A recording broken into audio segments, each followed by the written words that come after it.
Welcome back to Ring of Fire. I'm Sam Seder. Partly due to the terrorist attacks of September 11th, Americans seem to have developed an irrational fear about both terrorists and non-American people. These feelings have been recently featured in a film that plays both on our fears and our prejudices. The film is called The Algerian, and I have the director of that film, Giovanni Zelko, with me now to talk about it.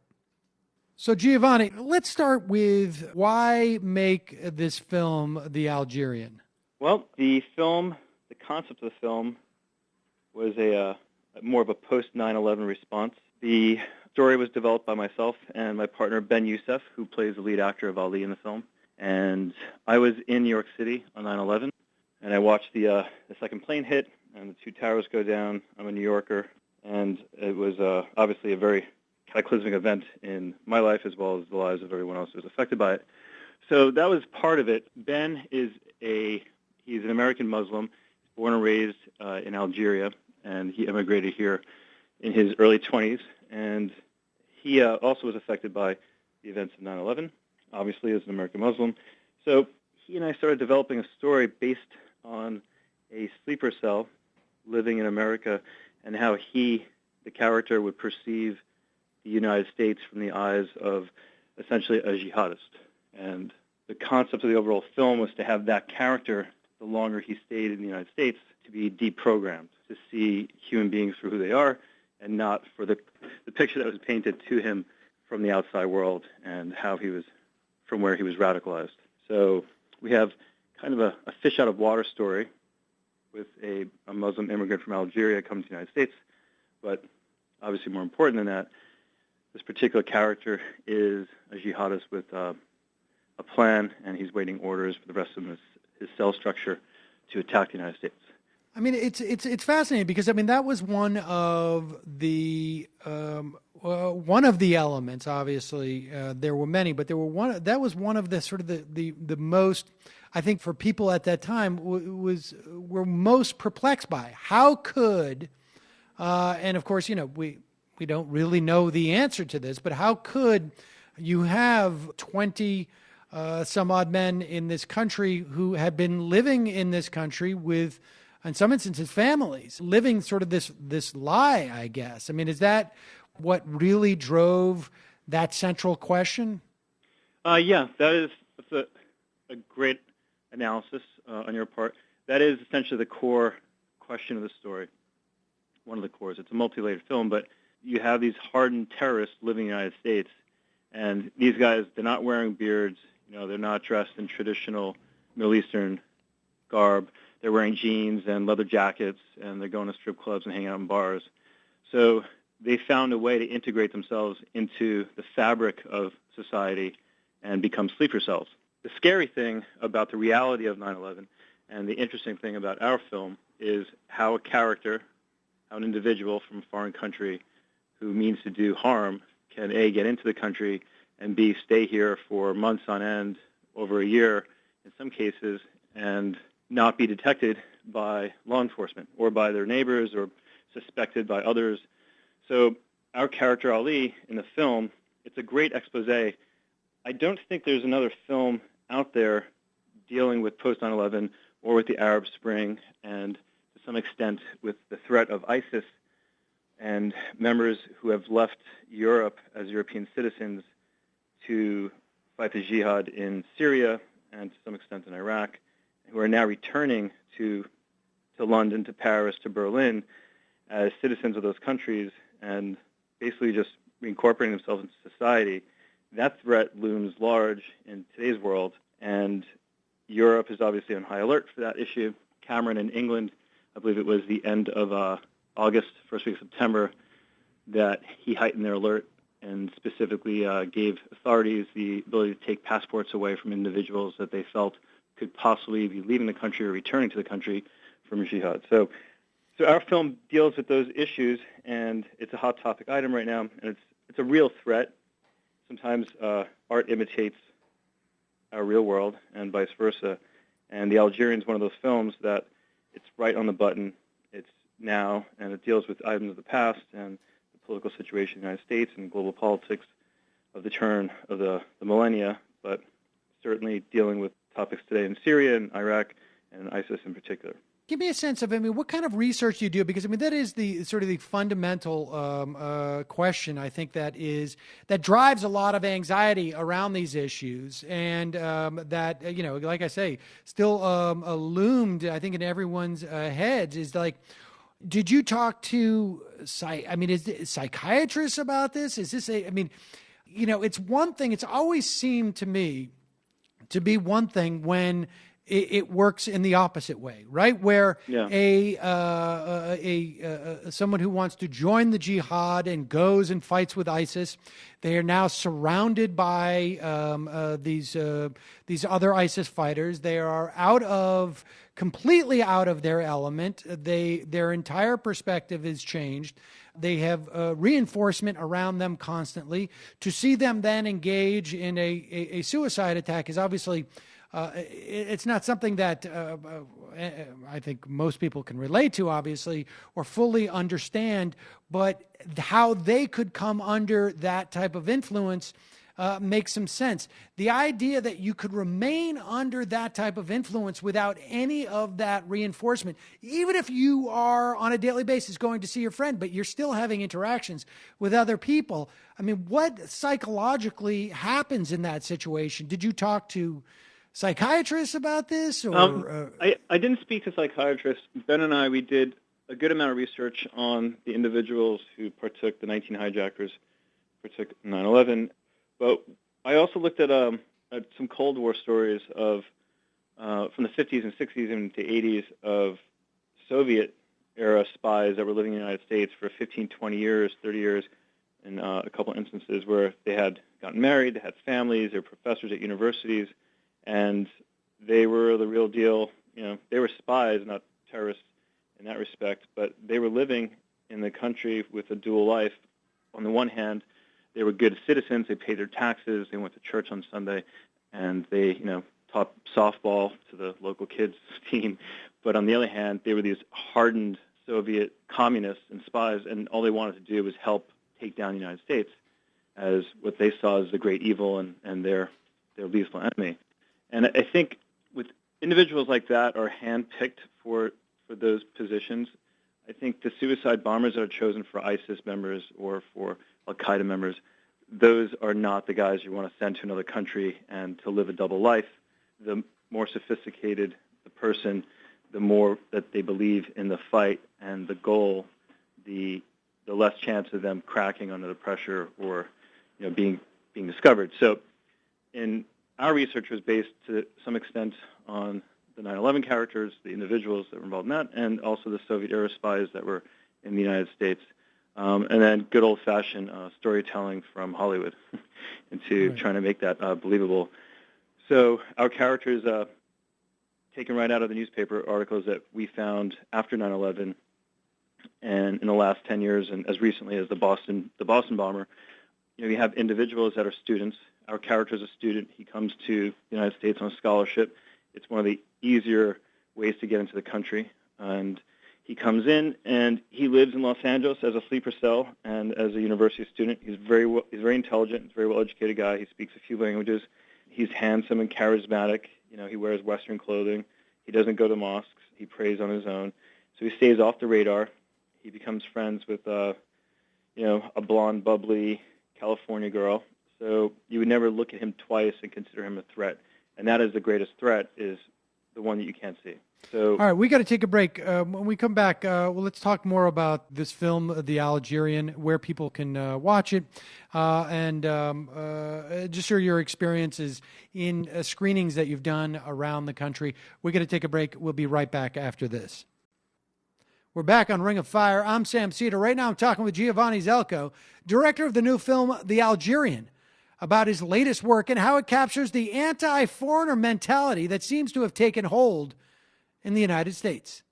So, Giovanni, before the break, you were telling us the broad outlines of your film, The Algerian, which is a thriller telling the story of essentially a man who comes to this country ostensibly as a student, but is in fact one member of a I guess, a sleeper cell that is in construction.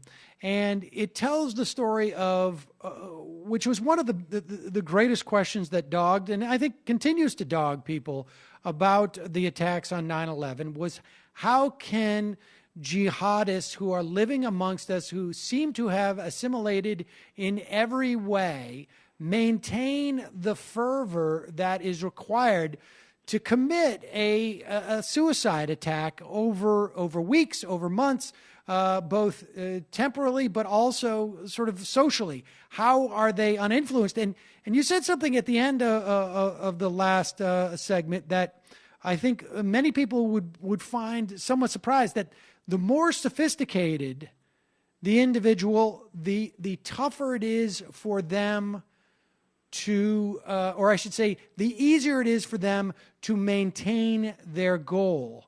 And I think, that strikes me as perhaps somewhat counterintuitive, because one would expect that perhaps because they're more sophisticated, they have the ability to sort of empathize with a broader group of people, and that it would be harder to sort of compartmentalize their secret life.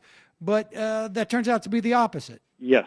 The great threat, as you said, is the individual that we can't see because it's the person sitting next to us, and we overlook that. And that individual, his ability as a sleeper cell to live in another country for months and years on end is what makes him effective.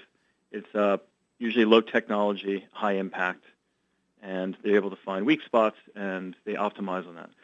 So what the film really is trying to do, above and beyond showing a terrorist cell and how it's constructed and how they move around the country and what they're trying to do as an evil deed, what the film is really trying to say, its core message, is about coexistence, and it is about tolerance.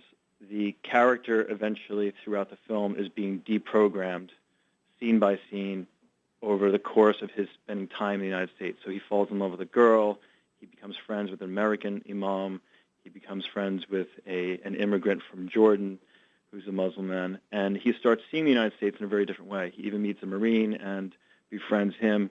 So as an intelligent human being, the would-be terrorist starts becoming humanized. And the film is about deconstructing a person who's been radicalized. The film also touches on a very important thing that I haven't seen in other films, and I watch a lot of movies, and it is the political question of why are these people doing these things? So the central character who becomes he's like the head of the cell, and he is like preaching the overtaking, he's preaching of pushing the United States out of the Middle East.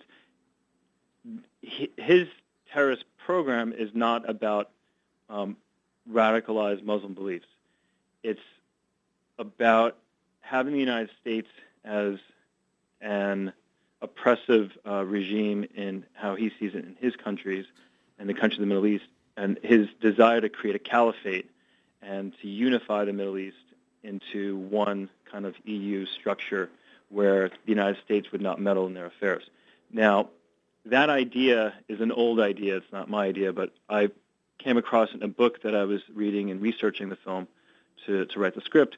It's called The Middle East in 2015. It was a book that was actually written in 2002, and the book predicted the Arab Spring. So our film, the character who creates the cell structure, he is preaching about overthrowing the United States out of the Middle Eastern countries, and how to do it is to create revolutions in these countries where the youth would take over.